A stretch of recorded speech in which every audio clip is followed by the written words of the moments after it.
और उधर गाजा में इजराइल के जमीनी ऑपरेशन के बीच हमास ने एक ऐसा वीडियो जारी किया जिसे देखकर इजराइल के सैनिक भी खौफ से भर गए होंगे, क्योंकि जो वीडियो सामने आया उसमें हमास के लड़ाके इजराइल की फौज पर आसमान से बम गिराते दिखाई दिए और बम जैसे ही जमीन पर गिरा इजराइल के सैनिकों में भगदड़ मच गई। नेतन्याहू की सेना को कुछ समझ ही नहीं आया कि 5 सेकंड के अंदर ही उनके ऊपर आसमान से हमला कैसे हो गया।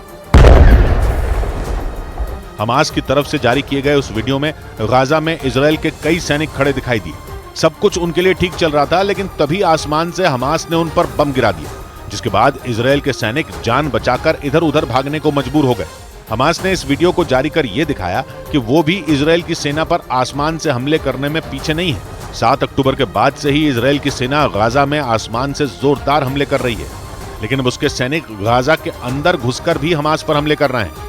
और इसी कड़ी में इजराइल के सैनिकों ने गाजा में घुसते ही हमास के ठिकानों पर ऐसे हमले किए कि उनके कई ठिकाने तबाह हो गए। जमीनी ऑपरेशन के दौरान सैनिकों के ऊपर हुए हमले से इजराइल का गुस्सा और ज्यादा भड़क गया और इसीलिए इजराइल के सैनिकों को सिर्फ हमास के लड़ाकों की मौत ही दिखाई दे रही है। वो उनके खून के ऐसे प्यासे हैं कि बमों की बारिश करने के साथ ही जमीन पर तोप से भी हमले करने से पीछे नहीं हट रहे। इजराइल का एक एक सैनिक हमास के ठिकानों को पूरी तरह बर्बाद करने के मकसद से गाजा में घुसकर हमले कर रहा है। दिन हो या रात, आसमान और जमीन दोनों जगहों से इजराइल के सैनिक हमास के खात्मे के लिए पूरी ताकत से लड़ रहे हैं। हमास से जंग शुरू होने के बाद इजराइल के हमलों में गाजा में करीब 9000 लोग मारे जा चुके हैं, लेकिन हर बीतते वक्त के साथ मौत का आंकड़ा बढ़ता जा रहा है, जिससे समझा जा सकता है कि इजराइल की सेना गाजा में कितने जोरदार हमले कर रही है। 7 अक्टूबर को हमास ने इजराइल के लोगों को मौत की नींद सुला दिया था। तब शायद उसने भी नहीं सोचा होगा कि उसे इसकी इतनी बड़ी कीमत चुकानी पड़ेगी। लेकिन अब इजराइल सूद समेत अपने लोगों की मौत का बदला हमास से ले रहा है और उसने गाजा में घुसकर हमास के पहले सुरक्षा घेरे को भी तहस नहस करने का दावा किया। मतलब यह कि हमास ने इजराइल के सैनिकों से बचने के लिए जो सुरक्षा घेरा तैयार किया था वो टूट गया। यानी इजराइल ने हमास के किले की पहली दीवार को तबाह कर दिया।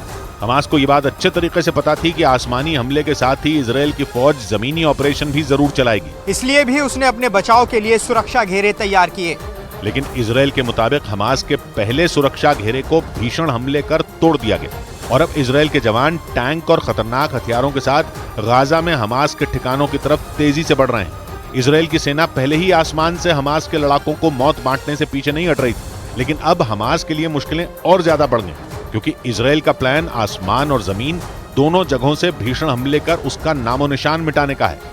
और इसीलिए हमास के ठिकानों को मिट्टी में मिलाने के लिए इजराइल की सेना ने गाजा में जंगी हेलीकॉप्टरों के अलावा खतरनाक D9 बुलडोजर का भी इस्तेमाल तेज कर दिया। यह एक बख्तरबंद बुलडोजर है जिसे टेडी बियर भी कहा जाता है और यह दुश्मनों के ठिकानों को कुछ सेकंड में ही मिट्टी में मिलाने की ताकत रखता है। इसीलिए इजराइल की सेना ने गाजा में जमीनी ऑपरेशन में D9 बुलडोजर का इस्तेमाल तेज कर दिया। इस बुलडोजर के जरिए इजराइल की सेना हमास की बारूदी सुरंगों से बचते हुए आगे बढ़ रही है, क्योंकि ये बुलडोजर बख्तरबंद गाड़ी की तरह है जिस पर दुश्मन की गोलीबारी का कोई असर नहीं होता।